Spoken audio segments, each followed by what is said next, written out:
आप जाइए, जा करके एक सर्वे कीजिए, आपके चैनल के माध्यम से मैं आपको बहुत अच्छी टिप दे रहा हूँ। आप सर्वे कीजिए और जा करके 100 मुसलमानों को चिन्हित कीजिए, रैंडमली सेलेक्ट कीजिए। उन 100 में से ये पूछिए कि तुम्हें आज़ादी के बाद से अब तक तुम्हें या तुम्हारे परिवार को या तुम्हारे ख़ानदान को पहले या बाद में वक्फ बोर्ड से क्या फ़ायदा मिला। तुम ये कहते हो 9 लाख संपत्तियां वक्फ बोर्ड की उत्तर प्रदेश में या भारत भर में हैं। 1,75,000 संपत्तियां उत्तर प्रदेश में हैं और 9 लाख के करीब पूरे भारत में। 9 लाख संपत्तियां जिस समाज के पास है, जिसकी प्रॉपर्टी 9 लाख है, और वो पंचर बनाने पे क्यों मजबूर है? बात तो सही। वो शिक्षा से क्यों दूर है? उनसे ये सवाल पूछें कि ये जो वक्फ की बड़ी बड़ी संपत्तियां पड़ी थीं, 90 बीघा ज़मीन आज़म खान को 1 रुपए में उनकी पत्नी को क्यों दे दी गई थी? अरे बाप रे, ये तो धोती खोल रहा है। असदुद्दीन ओवैसी ने अपने यहाँ 2 बड़े बड़े शॉपिंग मॉल बना करके रखे हैं वक्फ की ज़मीन पर।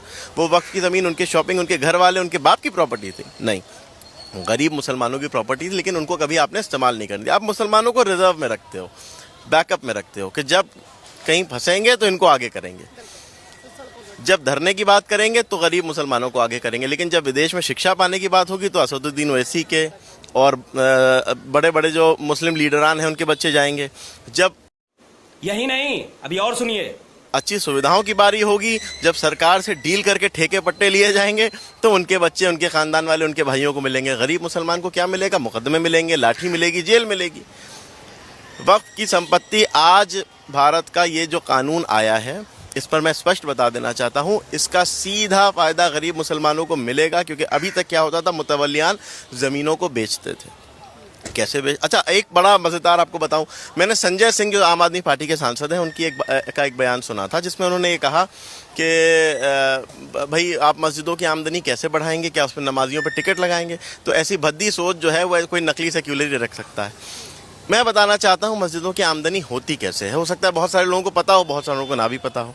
जो मस्जिद होती है उसकी आमदनी के लिए, उसके इमाम की तनख्वाह के लिए, उसकी मेंटेनेंस के लिए उसके आसपास में दुकानें या मकान बनाए जाते हैं जो किराए पे दिए जाते हैं। उसका किराया लिया जाता है, उस किराए के पैसे से इमाम की तनख्वाह दी जाती है, जो इमाम को पैसा दिया जाता है उससे मस्जिद का जो है वो होता है। बहुत सारे लोग अपनी तरफ से भी करते हैं, बहुत सारे मोमिन होते हैं जो पेंट साफ़ सफाई का है, पेंट कराने का अपनी तरफ से करा देते हैं। वो तो वही धार्मिक स्थल है, कोई भी डोनेट करे।